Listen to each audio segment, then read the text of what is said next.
That was another hairdo, a blues in the key of D on the trumpet. This is a good follow-up to my tutorial on using turnarounds over the blues, but instead of a turnaround, we'll be concentrating on the rhythm walk-up. If you haven't seen my tutorial on using turnarounds over the blues, or would like to review it, click here. And it would be advantageous if you viewed my 2 tutorials on the rhythm walk-up when you have a chance. We'll be concentrating mostly on the first 2 bars of a blues in D, the D7 to G7. The walk-up that starts on the same chord change as the root of the key of the blues you are playing in this case the root of D for the D blues, fits comfortably over the first 2 bars of the blues. Occasionally, I will use this walk-up over a 1-6-2-5 at the end of a blues, but be cautious not to overuse it here and use your ear to make sure it fits melodically and comfortably into your solo. I use the walk-up over the 1-6-2-5 at the end of the blues just before letter C on the 3rd chorus I play. Figure 1A is what is played at letter A at the beginning of the first blues chorus. The first 2 bars of the solo at letter A is really a walk down, not a walk up. The bass line on a B-flat instrument goes from D to C to B-flat for 2 beats apiece.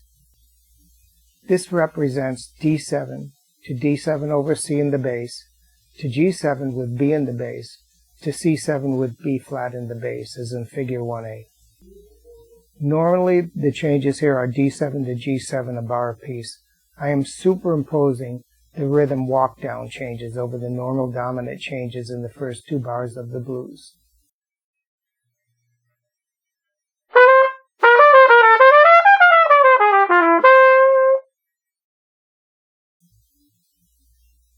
You should become familiar with the 5-3-2-1 of a minor chord if you're interested in improvisation. The 3rd bar, even though a D7 is having a G minor played over it in this fashion. This is something jazz musicians often do. They may reach a chord change early or later. It's all about fluency, melodicism, and how it sounds. Figure 1B follows the rhythm walk down more faithfully.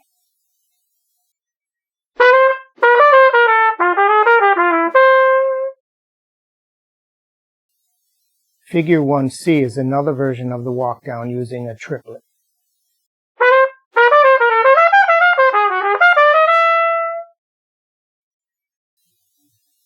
All of these would work over the first 2 bars of a blues in D. Figure 2A is what is played at letter B at the beginning of the 2nd blues chorus.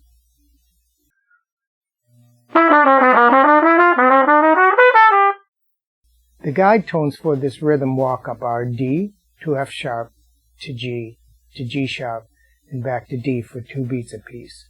This represents D7 to D7 with F sharp in the bass to G7 to G sharp diminished as in figure 2A. Figure 2B is another variation of the walk-up, but it starts on the root of D7 instead of on the 3rd. Starting on the 3rd beat of the 1st bar, on the E, it arpeggiates upwards in thirds, up to a B.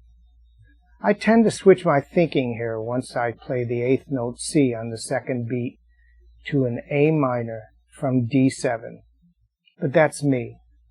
And if you're more comfortable thinking of the line as a D7, then you should do so.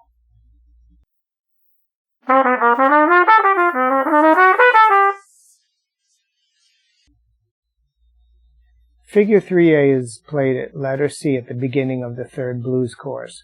This is an interesting walk-up I haven't talked about until now. The guide tones go up in 1/2 steps from D7 to E flat diminished to E minor 7 to F diminished.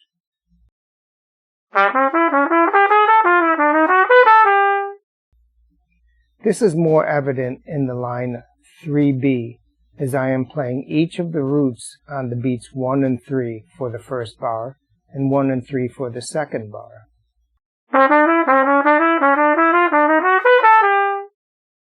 I might truncate part of this line like this to make it more plausible, but it's fine like it is.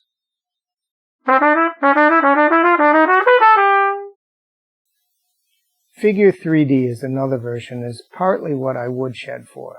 If I have a gig or a jam session or a recording coming up, I practice going through different ways, going through the changes.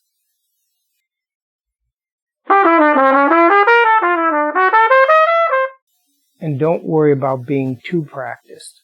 The odd thing is that it may take you 2 or 3 or more times before what you practice comes out smooth and loose like you want it. This also shows that anything you play or you hear someone else play, you can change it and make it your own. And lastly, figure 4A is what I played at the end of the third chorus of the blues, just before the cadenza at letter D.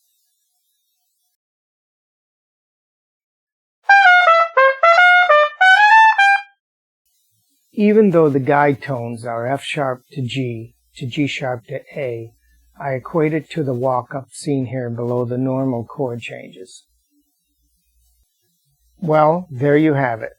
This is another way of getting through the chord changes in the blues using the walk-up and walk-down that is often used over rhythm changes.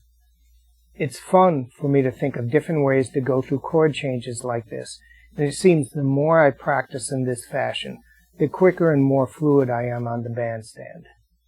I'm still improvising, albeit at a slower pace when I practice this way. If you have any questions or comments, don't hesitate to ask in the comment section below. Also, feel free to subscribe to my channel for updates on my newest jazz video lessons.